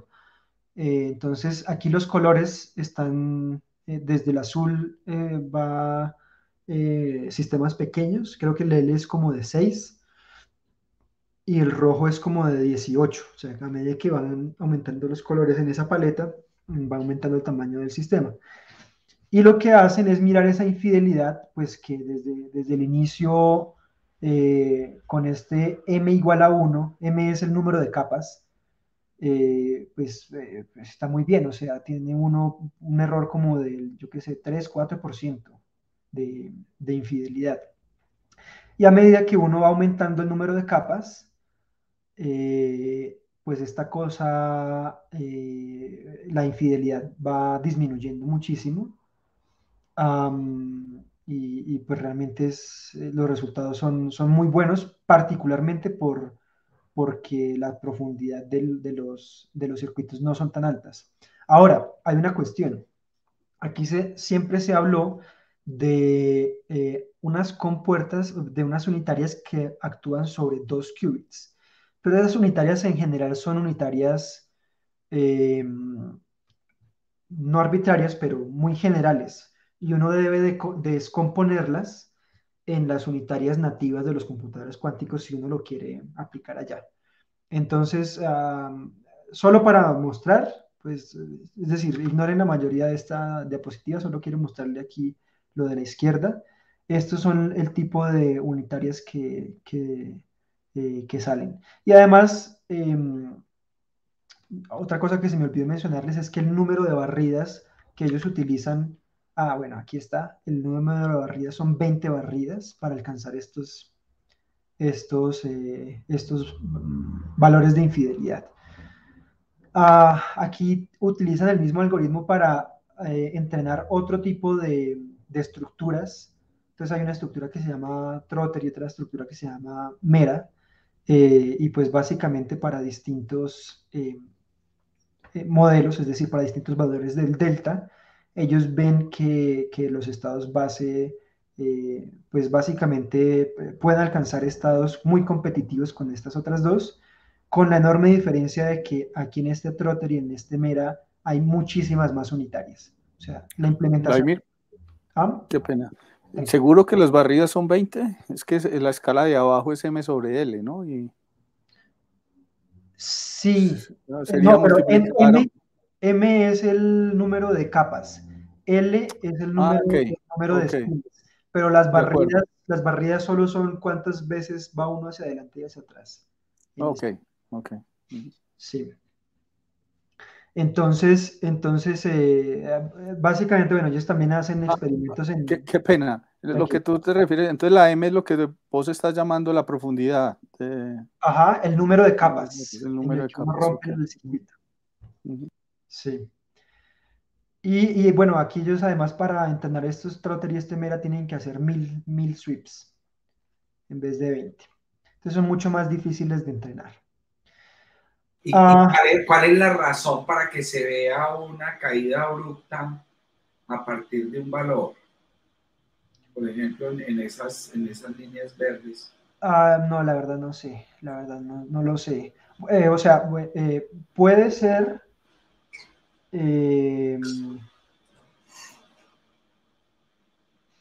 no sé. Iba a decir algo. Porque es bien curioso, ¿no? No hay nada aleatorio realmente aquí. Porque viene en un valor casi constante y luego cae. No, y de hecho, si te das cuenta también, estas también están, a mí me parecieron por lo menos raras las gráficas porque no hacen el mismo muestreo para los tres modelos que comparan. Está raro, Ah, pero por la naturaleza del problema, Herbert, yo creo que es que esto es depende mucho del target. Depende del target, yo coincido con eso. Pero digamos que una conclusión que uno podría pensar de estas gráficas es que ese comportamiento llega a valores asintóticos, ¿o no? Pues, porque uno está viendo, por ejemplo, que esa precisión, que es la diferencia tener fidelidad perfecta, ¿no? Cada vez es más chiquitica y va como a un valor fijo, ¿no? O sea, pareciera que el método no va a dejar llegar a mejores valores que eso, ¿no? Sí, exacto, pero sin embargo, o sea, ya es una infidelidad extremadamente pequeña. Sí, pero sí, en la transparencia anterior, yo estoy de acuerdo con Herbert, pareciera que cuando mira ahí la roja, que es la que tiene los tamaños más grandes, ¿cierto? Ajá, sí, así es. Esa es muy descorrazonadora, ¿o no? Uno ve ahí porque la verde, por ejemplo, y la azul, pues tiene una pendiente grande, y uno dice, bueno, es Ajá. eficiente, pero lo otro ya no cambia casi nada. No, yo estoy de acuerdo, o sea, 10 a la menos 3 el error pues bueno, tampoco, ¿no? Es la tercera cifra decimal, bueno, para Sí. hacer computación. ¿No? Los computadores clásicos, los errores son de 10 a la menos 29. Entonces... Sí, pero entonces, la cuestión está en lo siguiente, y es que, de nuevo, pues esto es además simulación de un sistema cuántico, y es un problema, de todas maneras, es un poco complejo, ¿no? Entonces, pues siempre va a escalar mal con el tamaño del sistema. Un algoritmo de estos siempre va a escalar, pues va a requerir recursos exponenciales por el tamaño del sistema. Incluso un algoritmo cuántico, o sea, para un problema NP. No, yo estoy de acuerdo con eso, lado, pero eso no desconoce lo que estamos diciendo. Sí. Es decir, el hecho de que haya un escalamiento con el tamaño no quiere decir que si uno amplía la relación n sobre l, eso no pudiera bajar más. Y pareciera con la gráfica que eso está acotándose, ¿no? Sí, ahora hay otra cuestión, que ellos están explorando estas unitarias entre 2 qubits, pero ellos perfectamente lo pueden hacer, o sea, se puede generalizar para k qubits. Entonces, lo que pasa es que es algo mucho más computacionalmente intensivo, pero se puede hacer y seguro que mejoran las cosas. Pero Vlado, no estoy seguro que mejore, porque al final, pues lo que nos mostraste al principio es que todas esas unitarias se pueden hacer con de 2 y de 1, que es lo que hacen en el computador. Sí, yo creo que lo que debe ocurrir ahí es que obviamente el espacio de Hilbert crece exponencialmente. Lo que vos estás diciendo en términos de la dificultad computacional, pero tiene que ver también con la formulación del problema, porque es que, claro, si vos estás en un estado, digamos, el blanco es en un solo qubit, por decir algo, ¿cierto? Entonces tenés que encontrar un estado en la esfera de Bloch. Pero si ya tienes 2 qubits, ya es un espacio, perdón, sí, ya tienes 2 qubits, pues ya es diferente, ¿no? La dimensión es enorme. Es más grande, pues, y si ya tenés, no sé, los que tengan aquí, tenés que buscar o sea, estás apuntándole a un estado en un espacio de dimensión enorme, ¿no? Entonces a estos algoritmos, pues lo que vos decías, estos, pues computacionalmente deben ser terribles, ¿no? Sí, así es. De demandantes, pues. Pero entonces yo también creo lo que estamos diciendo, que pues que no es como muy es como muy pues sí, o sea, yo me pondría muy triste uno ahí ya metiendo cuántos, no sé, imagínate si uno tiene ahí M sobre L, ponle a eso L10, o sea, estás metiendo 80 compuertas, eso en los computadores que tenemos ahora y en los próximos 4 o 5 años no se va a poder hacer, o sea, Si tenés que hacer un recorrido de 80 y con los niveles de ruido que hay ahora, no te queda nada al otro lado. Sí, eso es verdad. Sin embargo, o sea, ahorita mismo como estamos, mejora muchísimo el estado del arte. Entonces es bueno en ese sentido. Lo otro pues aquí es que esta gráfica... Antes de pasar a esa discusión, Vlad, sí. yo quisiera preguntarte, y a Carlos también, que son personas que están muy metidas en esto, si de pronto, ¿será que la fidelidad no es el cuantificador ideal? ¿Será que dejo pensar en provided under a Creative Commons license. Your support will help MIT OpenCourseware continue to... Nos acabó el tiempo de grabación. ¿Será que...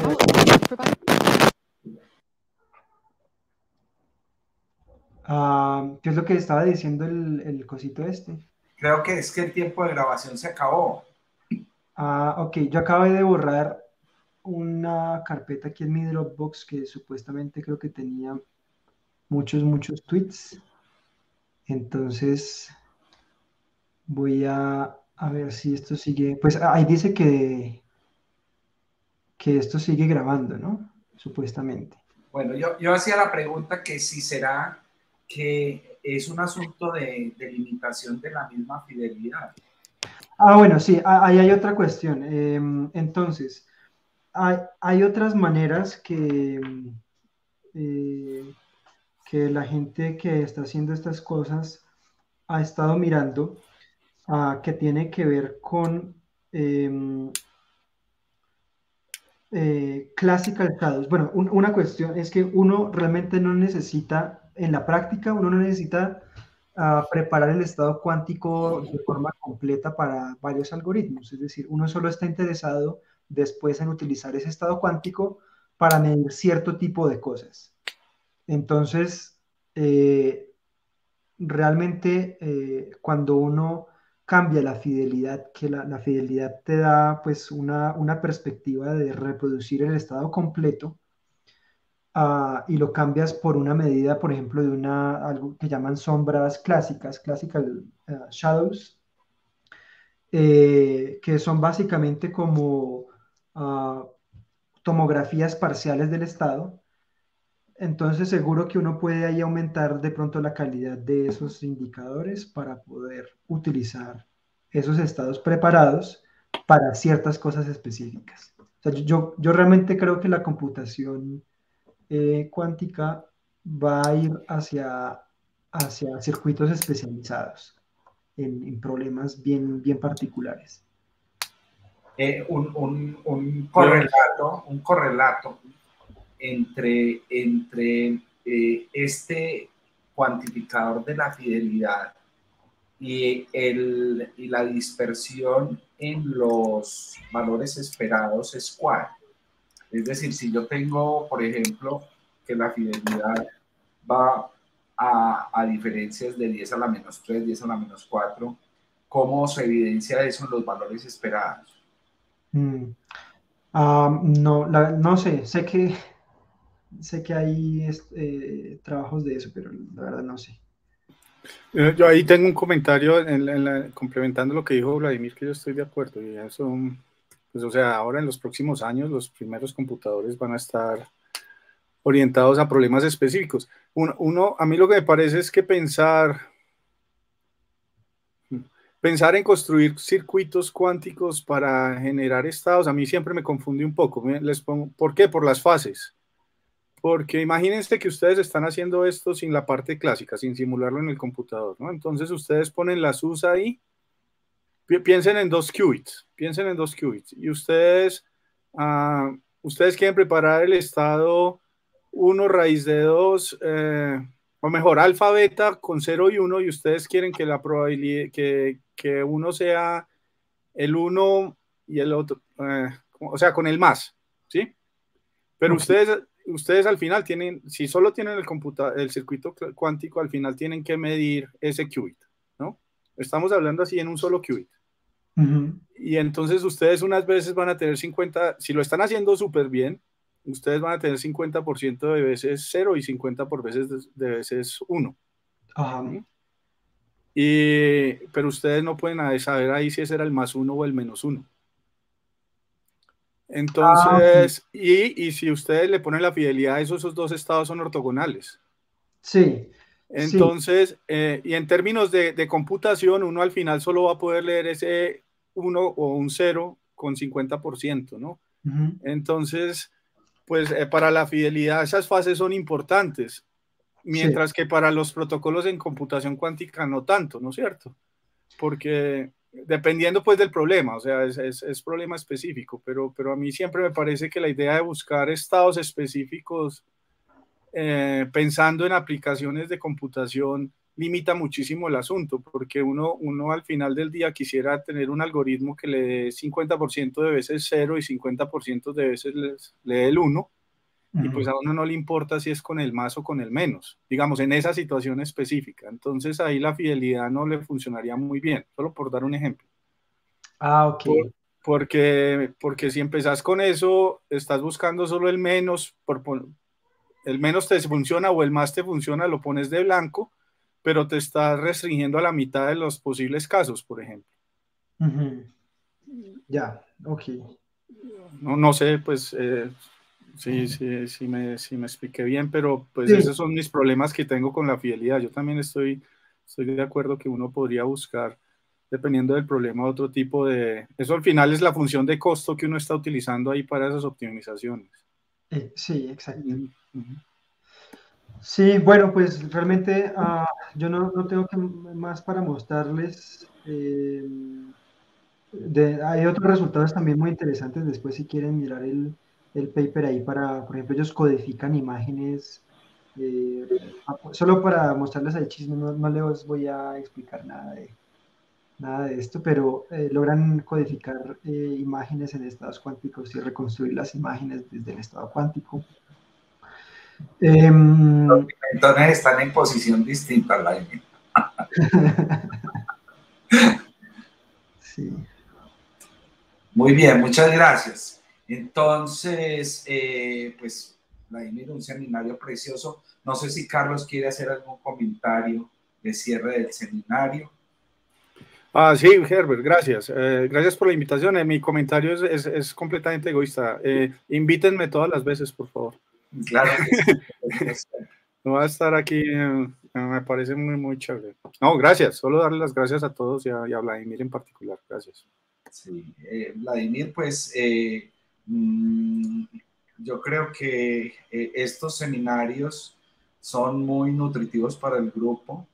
El paper este que estamos pensando de los experimenticos también me gustaría que sea de alguna manera extendido, ¿cierto? Que se pueda hablar aquí de una manera muy suficiente de ese tipo de cosas, porque creo que motiva muchísimo a los demás miembros del grupo a hacer este tipo de cosas.